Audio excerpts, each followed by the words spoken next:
Well, good afternoon to you, my friend Richard, and good morning to me and those on the East Coast, United States. It's great to be with you, my friend, for what is this, our third episode now that we get to play together? Yeah, and you can see behind you, we've been playing already, so we're gonna go through this with you later, folks. But yeah, it's our third episode, and we're really looking forward to sharing this with you today.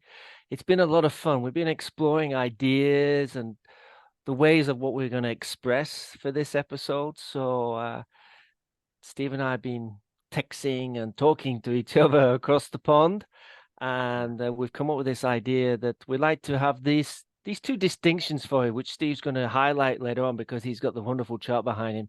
I've just got my lovely scenery of a white wall. Yeah.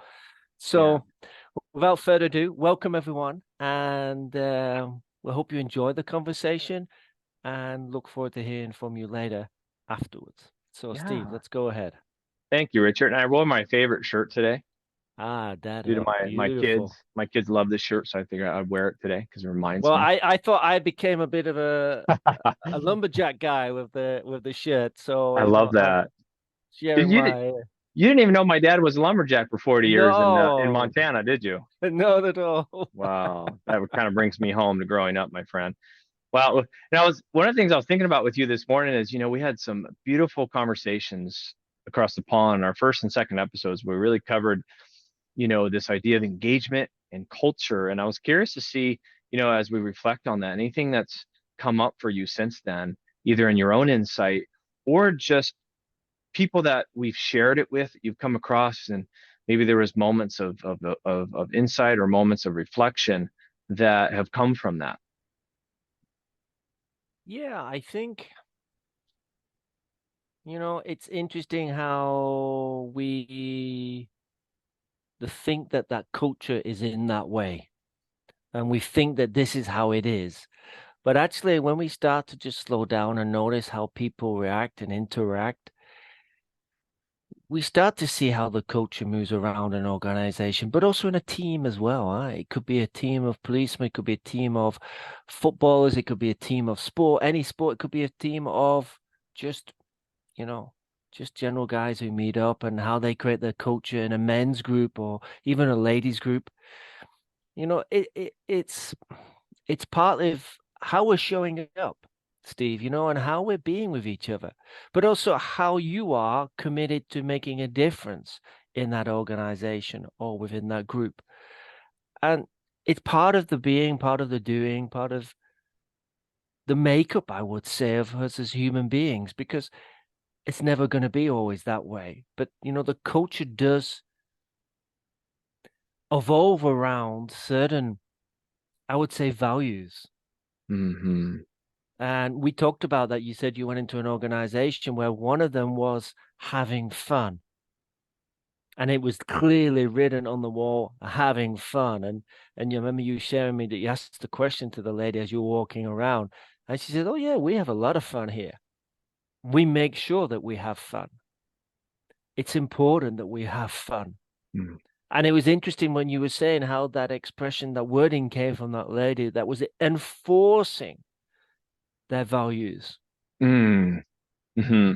especially around how they engage with each other and how they are representing themselves, but also representing the team, organization, etc. Yeah. And as you said that, because how many companies you walk into and they have a value called fun, right? And some of them might attract that just to maybe attract talent, try to make the organization look better than they actually are once you start working within them.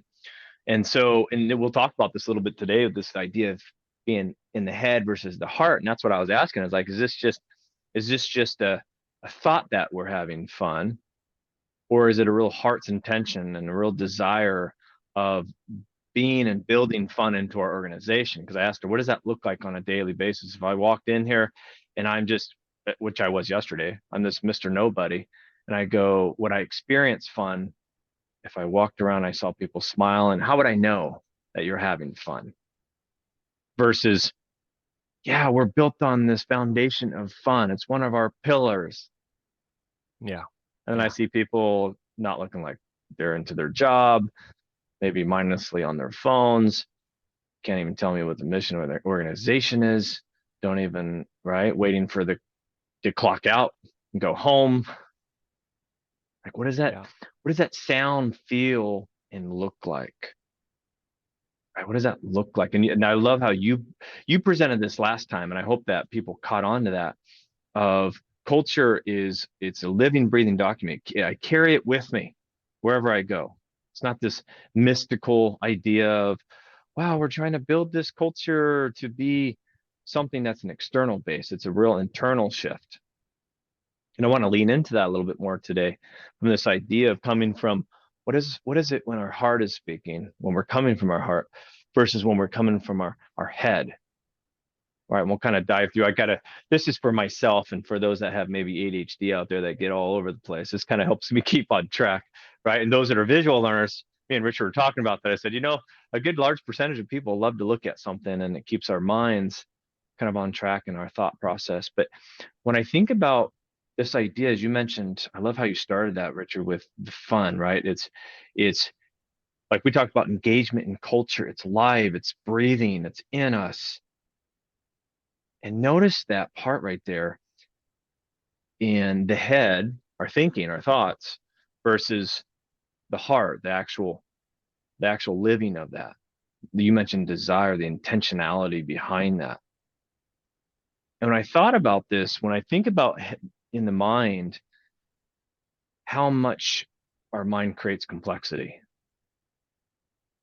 right? We make more of stuff than it really is. And you remind me of this so often where it's like, Steve, just go do it. Just go act on it. Just go share that. Just go speak that. I go, well, duh, that sounds too simple, Richard. Don't I have to like think this through? Right? The heart is, it knows the answer. It's simple. It's already there. Doesn't need permission. What do you think about that on the idea of the heart when it comes to, I love how you start us with just like these values, these vision, the mission statement of organizations doesn't Mm. mean anything unless it has the heart behind it. What does that look like to you? Well, we've talked about this as well. I mean, you can't copy a strategy and you Hmm. can't copy anyone else's culture. It has to come from within the people that are there, Hmm. that are in that organization, in that team.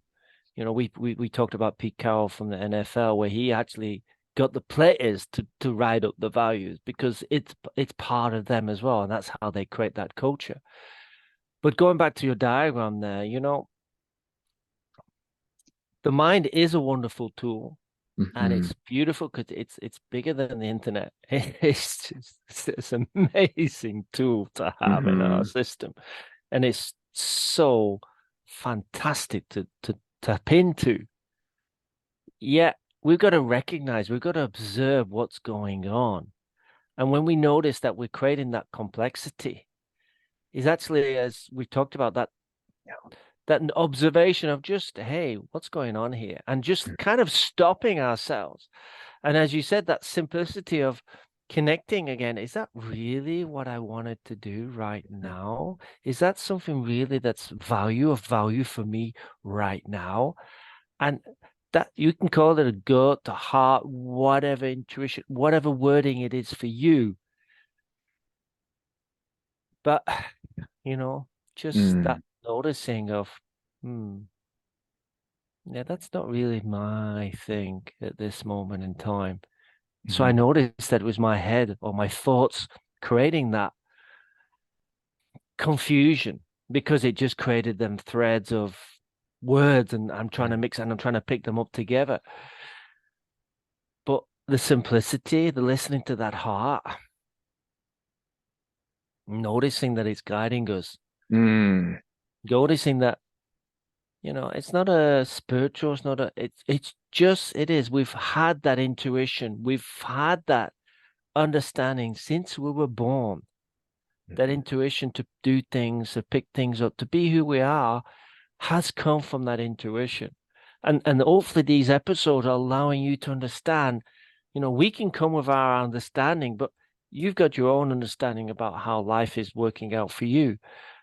Yet at the same time, we're just trying to direct you and let you see from a different perspective of Mm. how the simplicity of using the heart versus the head and how it can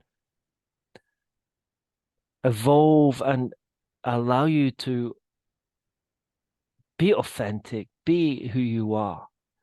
You know, we times we think we are authentic, but actually we're not being truthful to ourselves.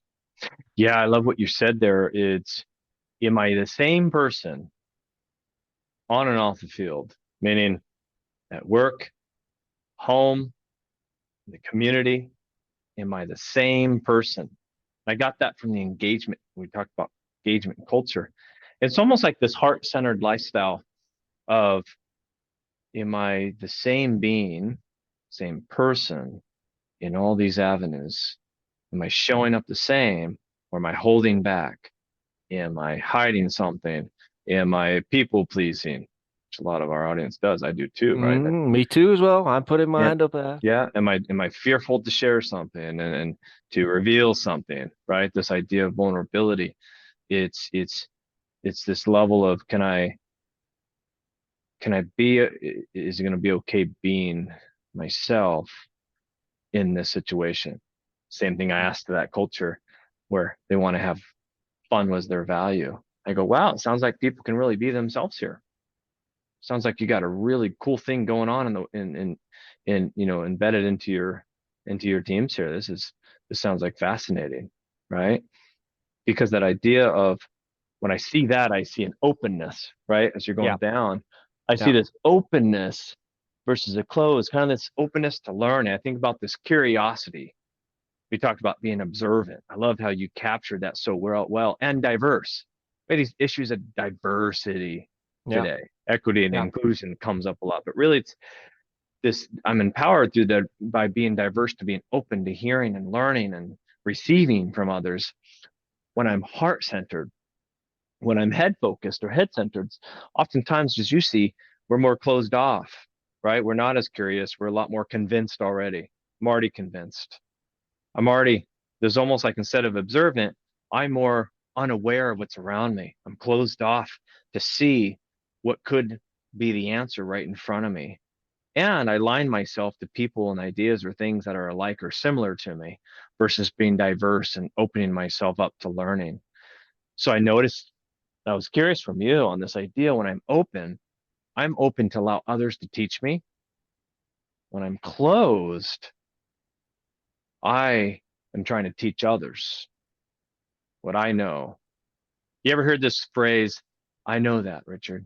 I know that. Oh, yeah, yeah. I know that. My daughter said I to me the know other day, and I thought, it's like somebody cussing at me, right? As soon as she said that, something my gut was like, oh, I can't believe she just said that. But it doesn't surprise me, right? But naturally, that part of us is like, I know. Who are you to tell me? I know that already. I've already, but as you and I know, it's like, if there was, if I know something, and the couple questions that follow up with that are, why am I not doing anything with it? Or how come there's not been a shift in who I'm being, right? that. When I'm on the head side, on the heart side, and I want you to elaborate, I'd love to hear your take on this, where it's, the more I learn, the less I actually know, which means the more I'm coming as a student all over again. I don't know. Please teach me. When I'm coming from the heart versus, I know that. Oh, I know. What can you actually show me today? Yeah, I think when you were talking about the seeing part, there's I was listening to an audio and it was sharing about person sat next to this other person and he said, "What do you see?" Hmm. Well, yeah, well, I see this and this, but he was in his head. The guy was in his head, and he was more complaining about what was happening beside him, about his life, but actually not seeing what is the beauty and the scenery and what is there right now, Mm. which was just a loving sunset, a loving sea rolling back and forth along the beach, and the love of just being there in that moment. We get caught up in majority of the time in the past and the percentage in the future, Yes. hardly in the present. And I think that ties Mm. in nicely what we're saying about the heart and the openness. And the fact is, a good friend of mine, Mikael from Denmark, he was sharing about we unlearn to learn again. And we should be Mm. doing that at every moment. Wherever that's come from, it was beautiful because at the time he was sharing that with me. And it just resonates with me that, we're always unlearning to learn. We can never say we know that because it was in the past. Yeah. Honestly, yeah, well, I know how to drive. Great. But do you know how to drive when there's an incident or when there's been flooding or, you know, ha okay, you know the Yeah. basics, but you've got to Yeah. learn more. Think about that too. Like, have you ever seen any high level leader in anything? Sports, you mentioned Pete Carroll, business, uh, performance of any sorts. Have you ever seen the best in the world? Elon Musk, Warren Buffett's. You ever seen the best go, oh, I know that already? Mm. Never. Mm. Yeah, Not that's true. once. Not Yeah, once. Right. And so this idea that I'm open to receiving, I love what you said. I unlearn to learn again. yeah. Unlearn to learn again. Please show me. I'm in the front rows with my with my notebook. I'm ready to take lessons. You go, shit, you know this already? Oh, I never know enough. Right. And you made me think of that idea. I had a client yesterday. He goes, Steve, I would like to listen to things and take notes. And is that okay? I know it takes me longer to get through, and I'm taking notes and I'm jotting things down. I go, you're doing what all the best leaders in the world that I know and study and follow take notes. Whether it's on their phone when they're driving and they're Yeah. stopping to add it on, or they're writing it down. He goes, really? Because you thought, oh man, maybe am I a slow learner? Am I not getting? I go, in fact, it's downloaded into your subconscious right now. You're more likely to act on it because you wrote it down. He goes, no wonder I'm getting places. No wonder I'm making progress. And I love this idea, like you said, is I'm unlearning to learn. And I was thinking about these, the different frameworks for those listening to this, that you and I live in this world of, you mentioned descriptive versus generative. I'd love to kind of play with that a little bit because you mentioned we'll talk about generative, which is in the present moment, right? But this idea of descriptive, I was thinking about this is if we talk about, I know that already. I'm closing myself off to learning something new because I have this idea of things that came from the past, whether it was my habits, whether it was past results, kind of like the data or the metrics. You ever work with organizations? Oh, let's look at the data. Kind of when we looked at the Gallup study for Mm-hmm. engagement. I go, great.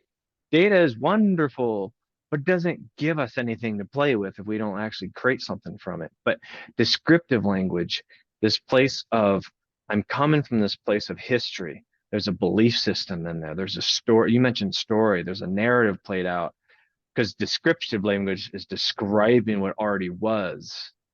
What do you see in that when somebody kind of stays and pauses on descriptive language? What does that look like to you from just the world that you're in right now, Richard, and the things that you see from your clients that are stuck in descriptive language? Yeah, when you were talking about that, it highlighted to me how much we like to play out. How are you doing? And we kind of play a story. No, I'm Mhm. just asking you the question. How are you doing? Well, I'm great. I feel, but then they carry on with another story. So what's the question? Mm, What is the question? Well, say, how are you? Well, really, that's a great question because that's making me think of this and that. Instead of mm, creating a story, we've been taught to be descriptive and say, oh, this and this, but really, what's your question? mm, You know, you ask someone, okay, so tell me what's your question? And then they create that story as well.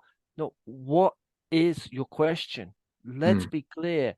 Let's be clear what you want to say because we create this fluffiness, this descriptiveness of, oh, we have to describe it in such a way because, once we describe it, they'll understand. mhm. No, because I'm not in your world. So I really don't understand what you're talking about when you describe it in that way. Mm. It's almost But like Groundhog's Day, right? Where it's like, I've seen this before. I know it's coming again. I know I'm looking at the past. This is one of the reasons why I didn't stay in as a therapist role. My friends that are licensed therapists, great. I have, some friends that are just amazing at what they do, but I could not stay in that role because descriptive language was clouding out, which we'll talk about generative language. It was clouding out the ability for a lot of these clients to really see what's before them, what's possible, where's their options, what can I do with this? They were stuck in the story of my life sucks. See, Steve, anything you can do to help me? And they were so just overly inundated with this stuckness of judgment and past failure and future uncertainty and this place of they already know. I know that. I know how this is going to play out for me, Richard. Yeah. But we don't. Hmm. This is the thing. And then we get disappointed when it didn't play out as it should. So there we've got the expectations versus the agreements that we have with ourselves and with others and all the things about life. Because when you're expecting something, you get disappointed and you go, I Mm. told you so. I told you it was going to happen like that. Really? Really? Can you really see step by step that it was actually happening in that way? Mhm. No, because you made that up. You created it to make it look that way. Yeah, sorry, folks. We're talking about how you create your reality. And it's Mhm. part of this head and heart situation. Because at the end of the day, what you're seeing, you're creating it. Yeah. And I love what you're saying there. So shifting into the creating part of it is when I'm in descriptive language, I'm stuck in a story and I'm not creating, right? I'm either creating or reacting, right?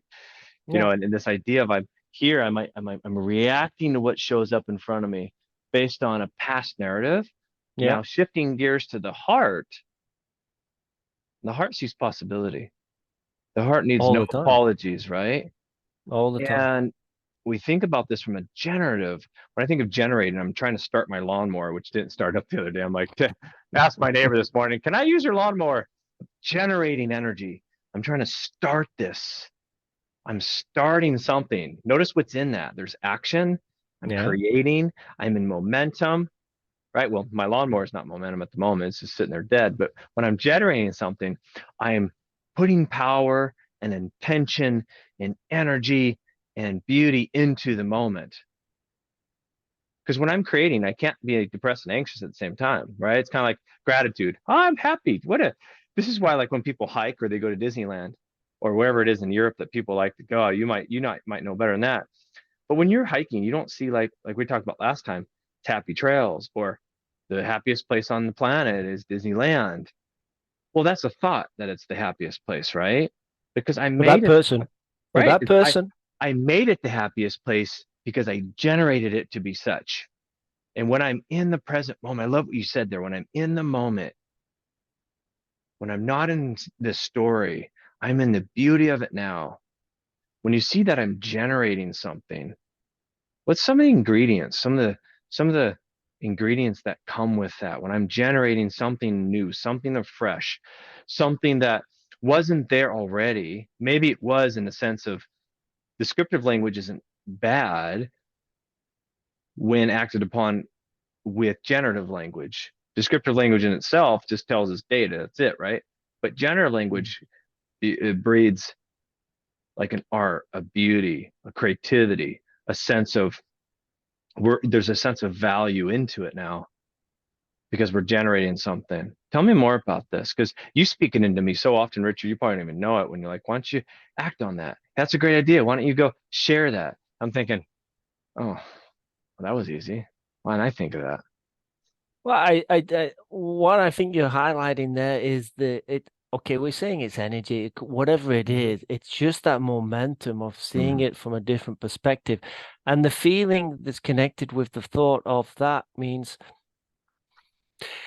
you know, folks, when you have that moment where you think, wow, that was great. I had a great game of sport, or we had a great meeting with this person, or, this client was really happy when we did the sales process, or, even,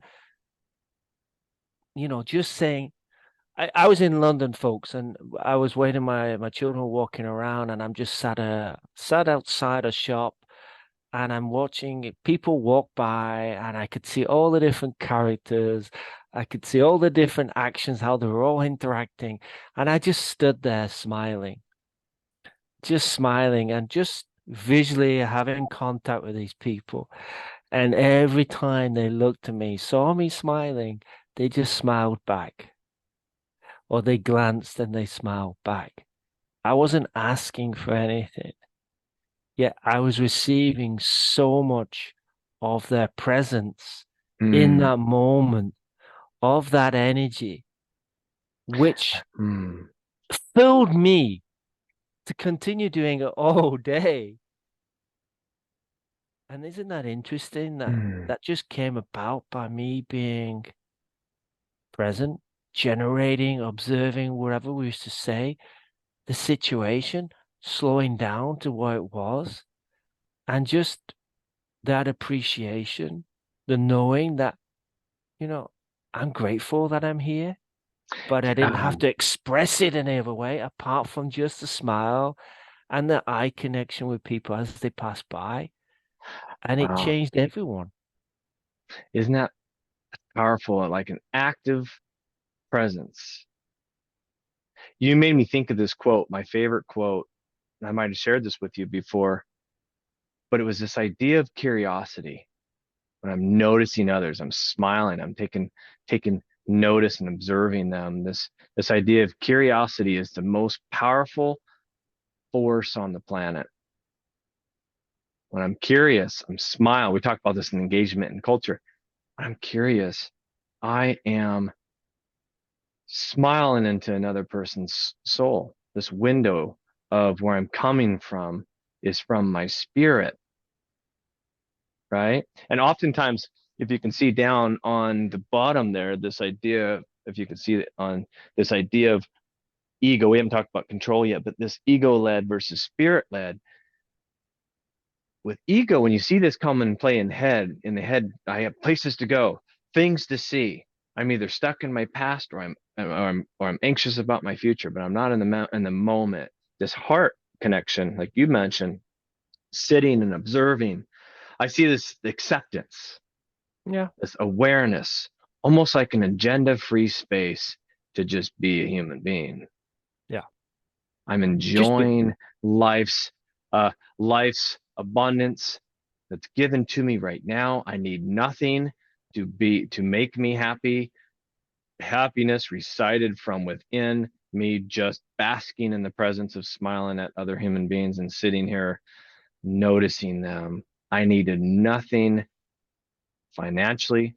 I needed nothing that somebody was going to give me. I needed not to have success in my business. I didn't need to have a great workout today. I didn't need any of Mm. those factors. So there's almost a surrender to control of things that I think I need to be successful, to have to have reached the mountaintop. Yeah. And when you said that, what highlighted to me is the giving and receiving is the same thing. Mm, And so, by just me, my givingness of being present allowed others to receive that presence for themselves. hmm And can you imagine that how you are mm, giving and like you've said you've been working with the police people and other organizations where that presence is needed, hmm but it has to be that presence can be okay, it has to be clear, it has to be authoritarian, etc. But at the same time, if you're conscious enough, you'll see that there's a difference of how you approach each individual. There are certain people you have to approach in a certain way. Of course, that's Sure. normal in that type of work. But there's also that understanding, that kindness and compassion for all those who are in distress Mm, or are in need in some mm. way, and it's we human, simple as That's that. it. That's And we've got to just understand we're not AIs, we're nothing else. We're human it. beings. We go up and down. We have our moments. We have our high moments, our low moments, our torturing our moments. We have, the telling off moments. Hey, we've all done it and we'll still There you do go. it. There you go. And you mentioned something beautiful right there that I want to pause and capture. AI cannot replace the heart. It cannot replace human relationships. which is the greatest source of happiness. We'll talk about this on a future episode, Yeah. how this long 85-year study at Harvard University shows that relationships is the number one key to happiness, right? And you think about this, AI cannot replace the human connection. It cannot replace the heart. Even this, I was listening to a really good podcast recently. I think it's by Dean Graziosi. It works closely with Tony Robbins right here, and just great coaches on the planet. And he was talking about, this idea where even though this with the chat GPT, it's like it gives you like, hey, I can put a word in and it gives me everything I need. And some of that is good. Kind of maybe it gives us Yeah. ahead of the game. Part of it though removes us from the wrestle and the struggle and the learning of having to kind of old school style of research and learn and build and develop. Just having that conversation with my wife, and I go, isn't this cool that you could put in a word and just fills in what I need? But then the rest of the learning that needed to be had, like you said, unlearn to learn, I'm almost bypassing that sometimes too. So Yeah. there's an ebb and a flow to saying, how does this serve me? And how does this maybe get the best of me if I don't allow myself to be heart centered and really and be able to learn the lessons that generative language is teaching me. This idea of surrender, right? This idea of surrender, control. Notice control on this side of the head. It's like I want to have control of my outcome. I want to be what? I want to be in this place where I'm inserting myself into something, right? Versus I remove myself. Like the heart is I'm removing my need to be important, removing my need to be driven by ego. I'm removing my need to be somebody that is going to come in and maybe make things exist, right? Or make things turn the way they are.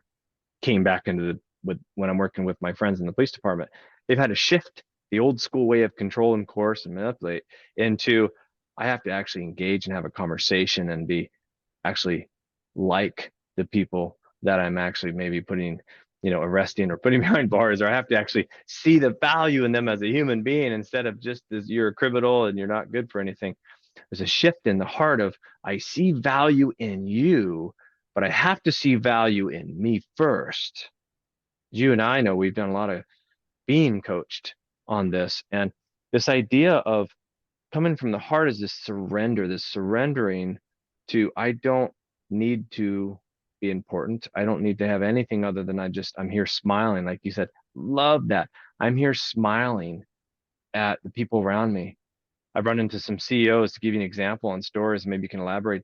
I'd love to hear your take on this, Richard, is CEOs or directors of departments taking so much on their shoulders. Oh, this pile of stuff I have to control, and I'm responsible for all this stuff. And I go, are you really? Why do you feel like you need to take that on? Is that part of your job description? Is that part of your, well, no, I just know I'm supposed to be doing all this. And so part of me as we're talking about that is how do I engage and how do as I was coaching them through this idea of how do we allow your team, give them an opportunity to rise up and be generative, and you get to just sit back and just help see what takes place instead of you being the parent and you're exhausted and you take all this on your shoulders and you don't have to. But there's Yeah, I another think option. there's another option, and I think it's entrusting people to take their responsibility and allowing them to take responsibility because it's their learning curve as well as ours. Hmm. You're highlighting stuff that we may be learning. What you're going to have to go through what you're going through because it's That's the it. experience of it. And that experience is allowing you to, you're learning something about we're learning ourselves about how we're interacting with each other, how we're working with each other. And and that's part of our growing experience. The communication is another angle, how we communicate, not just doing the script, but actually really consciously, really focusing on the words that we want to express because they're making a powerful wave, a ripple with someone else when we talk to them. You've noticed this possibly as well as I. You have certain people who walk in the room and they have that presence, even before they've spoken. It's because they're very clear in who they are, Mm, where they're coming from, and what hmm. they're wanting. Yeah. Now, that presence is just their energy, as we would say, whatever you wish to call it, folks. It's transmitted. You pick it up. I pick it up. Yeah. We all pick something up from someone when they come in that room and you go, oh, that person's got something. What is it going Yeah. on? And you made me think of this. I don't know if you've read the book, The Spiritual Warrior. Great No, I book haven't. by John No, I haven't. Roger. One of my previous coaches and mentors, Stephen McGee, got me onto this book, and you made me think of this idea of like, I know who I am and I'm clear. And I love this idea when I don't need control. Control is I don't know who I am. I need to assert myself of importance. Surrender is I am comfortable in who I am and who I am becoming.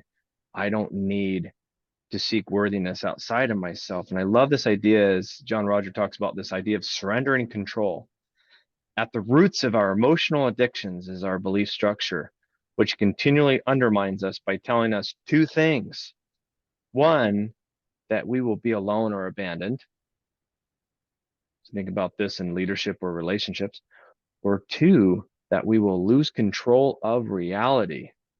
Mm, Boy, have we seen that with COVID, yeah. with just the latest that the world is moving faster than ever before, and how many people that are stuck in descriptive language. This idea of loneliness, I'm stuck alone and I've lost control of myself, right? And Versus I know who I am, I'm connected, and I don't need to have control. It's not necessary for me to have a life that's fulfilling, that's abundant, that's joy filled. Like you mentioned, just sitting there smiling at people. You didn't have to do anything. You just sat there and smiled, and people smiled back. You're like, oh, I attracted it. Right? He talked about the law of attraction. I think was the secret. What's that book? The secret. I forget. It was on Oprah Winfrey. It's like the law of attraction, right? And they try to make it this big deal, but you're just sitting saying simple, like I'm just smiling, and people smile back. Would you think about that though, in the sense of surrendering control when I don't need something from somebody, when I don't need to insert myself? What shifts for us that you see within your world, and even maybe even the clients that you've seen working through that process? well, I think, the good example is for everyone to experience it themselves. I mean, they Hmm. can do it in so many ways. I've done it in a local square, and I've actually just stood in the local square and I've Mm. just stood there. And I've just stood there. And people looking by, looking at me curiosity wise. I'm just stood there smiling. Try it. At least for a good 5, 10 minutes. Because you notice there's a difference within you, which then traits something over to other people. Mm. It's hard to say and even describe that for people because we're all going to get a different perception of what it is for each other. Hmm. But that when I did it in London, for that example, it just felt comforting for me. Hmm. It just felt, yeah, that's nice just seeing people walk by and just constantly smile like this. And and I'm hoping that it's made a difference for their world because it had for me in that Hmm. moment. I just felt connected. I felt at peace. Mm. We're always looking for peace, but it's always there. It's just around the corner. If you kind of knock on the door or go around the corner, you'll see it. Hmm. But you have to move forward. You've got to be present to know that you can move forward with things That's in it. the right way. Think about that. I love what you said there is when I'm present, And I'm just sitting down to notice when I'm working with so many leaders that forget to just be with their team, right? There's a thing called lean leadership, Six Sigma. I don't know if they have that and Yeah, yeah, you're across yeah, the yeah, pond where you are. Well, this idea it came from the Toyota way of continuous improvement, right? When they see yeah, how successful Toyota manufacturing has yeah, been, they had this word called going to the Gemba, yeah, and that means going to where the work is done, going to where the workers are. And I don't know how many times you maybe come across this too, Richard, where they're calling me, oh, I have a headache. I don't know. I have to have the answers, control. I need to know what yeah, I'm supposed to be doing based on this. This is where we're at, descriptive language. And in that whole yeah, time, I just said, have you sat? Have you decided to just go and sit and smile and be with your team? Just be with them and do nothing other than just listen, be curious, be observant. Oh, I didn't think of that. yeah, Simple. Yet they missed that whole picture thinking they had to go do something. yeah, yeah, When the answer was all around them and just sitting with their team and the answer comes yeah, yeah, through that surrendering of I need to have the answer, I need to have it now. Your team has the answer. yeah, Go sit with them and go ask them, be with them, check in with them. How are they doing? And that right there has been probably the number one thing I've been coaching on. To be honest with you, Richard, that's the number one. That's why we're talking about today. That's the number one thing I coach on is just being with other human beings. That's why we're called human yeah. beings, not human doings, Exactly. not human perfections, not human. We're not artificial intelligence. That's why we're the most unique creature on the entire face of this earth because we have ability to connect on a heart level that animals can't do. I mean, to some extent, the dogs they have dogs that are great for rehabilitation, right? But they don't do what humans do, right? And that's the part where we're making it today as we're talking about this idea of when we're heart centered, when we're coming from the heart, and we allow that to steer and run our lives, right? Like for me, this dad it reminds me of like I want to be a father. I want to play with my kids. I'm going to be present. I'm going to be patient with my sons and my daughter. It's that reminder of coming from the heart Yeah, instead of, hey, did you get your chores done? Hey, how's your schoolwork? Hey, did you help? Right? I can go into like that parental role. But that doesn't lead to any fulfillment or joy or satisfaction, right? We step into this heart center that we're talking about today. And I love what you said there, Richard. It's like it comes from within. It's who I am. I'm clear on who I'm being. I don't need to rush into my future. I don't need to dwell in my past. The answer is right in front of me. So I almost have to build nothingness time on my calendar. I don't know if you have your clients. I go, add nothingness space. Just time to just sit, like Richard said. Time to sit. Well, I can't sit. I got so much work to do. Oh, we need control. We need to complex ourselves. We need ego to run.